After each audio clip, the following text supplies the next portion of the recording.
जय हिंद दोस्तों, एक बार फिर से स्वागत है आपका अपने YouTube चैनल KSL क्लासेस दमू में।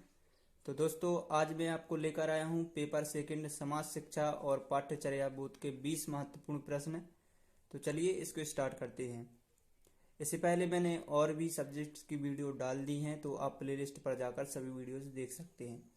सबसे पहले प्रश्न को देख लेते हैं। सबसे पहला प्रश्न क्या दिया गया है। ये संभावित प्रश्न है और इनकी आने की संभावना बहुत ज़्यादा है, तो आप इनको कवर कर लीजिएगा। सबसे पहला प्रश्न देख लेते हैं, क्या दिया गया है। शिक्षा का अर्थ बताइए, शिक्षा के उद्देश्यों को लिखिए। तो शिक्षा का अर्थ क्या है और उसके उद्देश्यों को बताना है। इसके बाद है प्रश्न क्रमांक 2। प्रश्न 2 में पूछा गया है कि शिक्षा और निर्देशन में क्या अंतर है। तो शिक्षा और निर्देशन में अंतर बताना है। इसके बाद है प्रश्न क्रमांक 3। तो प्रश्न 3 में देख लेते हैं क्या दिया गया है। इसमें पूछा गया है कि औपचारिक तथा अनौपचारिक शिक्षा से आप क्या समझते हैं, इसका वर्णन कीजिए। तो औपचारिक और अनौपचारिक शिक्षा क्या है, इसको बताना है। इसके बाद दिया गया है प्रश्न क्रमांक 3 के बाद है प्रश्न क्रमांक 4। प्रश्न क्रमांक 4 में पूछा गया है स्कूलिंग से क्या तात्पर्य है। तो स्कूलिंग का अर्थ बताना है। इसके बाद है प्रश्न क्रमांक 5। तो प्रश्न 5 का उत्तर देख लेते हैं। शिक्षा की राजनीतिक धारणाओं को समझाइए। तो राजनीतिक धारणाओं को समझाना है शिक्षा की। इसके बाद है प्रश्न क्रमांक 6। प्रश्न 6 में पूछा गया है मॉन्टेसरी पद्धति के शिक्षा के सिद्धांत क्या क्या हैं, ये बताना है। इसके बाद है प्रश्न क्रमांक 7। तो प्रश्न क्रमांक 7 में दिया गया है शिक्षा का दर्शन से क्या संबंध है। इसके बाद चलते हैं प्रश्न क्रमांक 8 पर। प्रश्न 8 में पूछा गया है रूसो के अनुसार शिक्षा के उद्देश्य लिखिए। तो शिक्षा के उद्देश्य में रूसो के अनुसार भी पूछा जा सकता है और अन्य वैज्ञानिक के अनुसार भी पूछा जा सकता है। तो IMP रूसो के अनुसार है, इसलिए मैंने रूसो के अनुसार शिक्षा के उद्देश्य यहाँ पर लिखा है। इसके बाद है प्रश्न क्रमांक 9।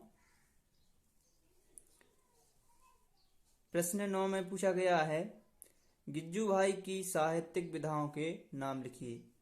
तो प्रसिद्ध कवि हैं गिज्जू भाई, इनकी साहित्यिक विधाओं के नाम बताना है। गिज्जू भाई एक बहुत ही चर्चित लेखक हैं अभी के। तो गिज्जू भाई का टॉपिक आप अच्छे से कवर कर लीजिएगा। इसके बाद है प्रश्न क्रमांक 10। प्रश्न क्रमांक 10 में भी गिज्जू भाई से संबंधित एक प्रश्न दिया गया है। गिज्जू भाई की बाल केंद्रित शिक्षा के स्वरूप को स्पष्ट कीजिए। इसके बाद दिया गया है प्रश्न क्रमांक 11 है। प्रश्न 11 में पूछा गया वर्तमान प्रजातांत्रिक भारत में शैक्षिक लक्ष्य क्या क्या है। इसके बाद है प्रश्न क्रमांक 12 है। प्रश्न 12 में पूछा गया है कि बेसिक और बुनियादी शिक्षा पर टिप्पणी लिखिए। इसके बाद चलते हैं प्रश्न क्रमांक 13 पर।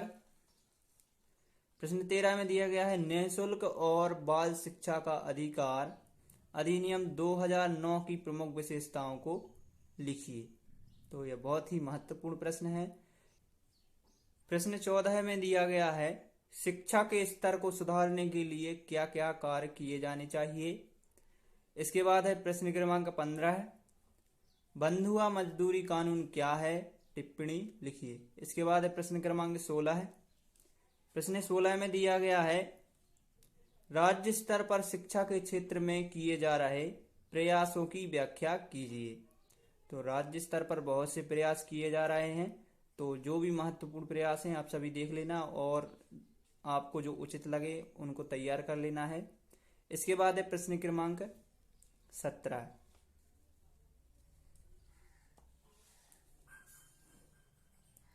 प्रश्न 17 में पूछा गया है प्रारंभिक अधिगम से क्या तात्पर्य है, इसके प्रमुख सिद्धांतों को लिखिए। तो प्रारंभिक अधिगम क्या होता है और इसके सिद्धांत क्या होते हैं, ये सभी यहाँ पर लिखना है। इसके बाद है प्रश्न क्रमांक 18 है।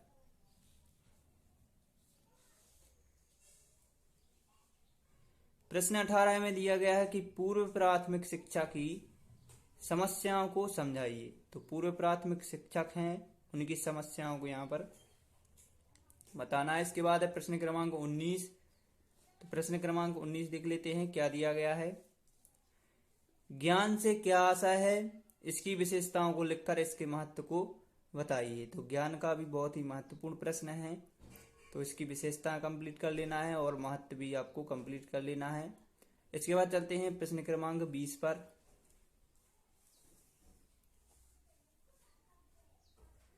प्रश्न क्रमांक 20 में पूछा गया है कि पाठ्यक्रम से क्या आप क्या समझते हैं, इसकी आवश्यकता और महत्व को लिखिए।